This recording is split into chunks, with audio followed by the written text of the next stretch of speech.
If you're looking to decrease your resistance in your kick as well as save energy, pay attention to this video because I'm going to go through a quick tip that will help you understand how to take the path of least resistance.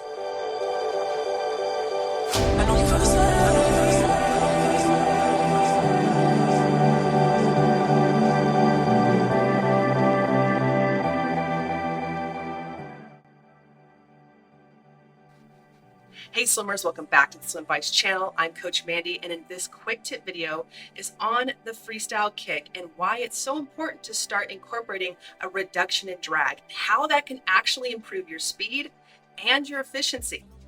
Now, before I get started with this video, if you are new to the channel or you've been watching my content, be sure to hit the subscribe button below. That way you stay notified for new and exciting content weekly, and you help support the channel. Okay, swimmers, so in this video breakdown, I'm going to show you how your kick can really waste energy. So I will demonstrate how your kick can set the tone of how you swim further along. Also, once you see that, I will show you how to improve your efficiency, and it really has to do with your kick, and also tips to help you relax and swim easier. So if you're watching this video and you're dedicated to really dialing in how to be more efficient with your freestyle, whether you are an avid triathlete or an aspiring triathlete or just someone that wants to swim laps easy, pay attention to this video because this will be extremely helpful for your practice. One way to expend a lot of energy when swimming freestyle is solely through your kick. In this demonstration here, I'm aiming to kick from my knees, which is more quad dominant. It is very typical for those that are working on freestyle, especially if you're a triathlete or those that are trying to improve. When kicking from your knees, you end up activating your quads. Not only that, but it also disrupts your body line, as you see here. When this occurs, you're focused on bending the knees, also lifting your leg up when trying to kick. What happens is you'll feel a lot of splashing. A lot of splashing leads to a lot of resistance, but ultimately you end up feeling even more out of breath as you swim across the pool. So if you're watching this and you swim freestyle and you move decent, but you feel extremely out of breath and have to work really hard to be able to move forward, chances are you're definitely wasting a lot of energy from your kick and really bending too much from your knees. When you start to bend too much from your knees and kick really hard, what happens is you go into this kind of survival pattern. So you see right here in this freeze frame that if you look at my right arm, is I start to lift the elbow up, almost like a runner's elbow. The reason why this happens is because this typical pattern is something that you would do on land. So if you are a runner or an avid cyclist, typically you'll end up having the same pattern when trying to swim freestyle. And you can already see here, there's a lot of splashing, a lot of turbulence, a lot of resistance, and ultimately you just are working a lot harder to move forward.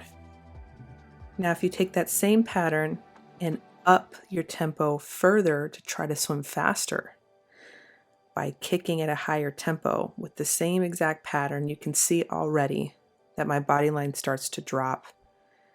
And it also triggers me to want to move my arms really quickly because it's very much connected in that sense. So think of it almost like your kick is the dial that could either trigger the fight or flight response or not. For example, here in this freeze frame, because I was bending too much from the knees and kicking really heavily, what happens is naturally your body line will drop, and when trying to breathe, you'll want to look forward and seek air. All of those patterns are that fight or flight response. So it becomes this domino effect where everything is triggered from the kick. So when you kick really heavily like that and frantically, most likely your arms will start churning faster. And if your arms start churning faster, you're really not increasing your distance per stroke and working on being more efficient. So how do you start shutting off that fight or flight response is by reducing your kick and how you kick. So in this video demonstration here, I'm using a 2-beat kick. That means 2 kicks per stroke cycle, or you can look at it as 1 kick per stroke, which is significantly lower than what you've seen in the earlier demonstration. One thing this does is by reducing that kick is, of course, you're not resisting the water as much. But not only that, it doesn't affect your body line. You're more relaxed. Your breathing's calmer. It just sets the stage for you to feel so much more comfortable and relaxed and ultimately swim further and faster, oddly enough. Why does that happen? Because you're swimming through water. Water's thick, so you don't want to disturb it so much. And you can even see right here, by eliminating that kick, it's not from the knees, it is from your hips. And that just keeps your body line uninterrupted. And also you don't see all this splashing and turbulence or anything like that because I'm actually working with the water. So it helps you to not resist so much, helps you to relax, and ultimately calm down your movements, which will make you swim further per stroke.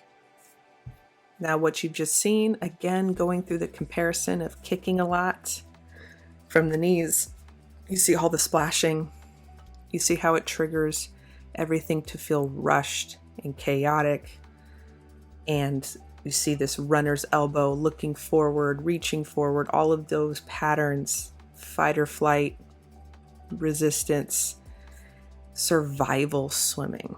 And yes, you can move forward, but it's just not as enjoyable, and also it's with a lot more effort for no reason at all. When there is an easier way to do this, which will help you build a solid foundation. So the way to really shut off that fight or flight response is to reduce your kick, which ultimately helps you feel more relaxed and you're able to work with the water.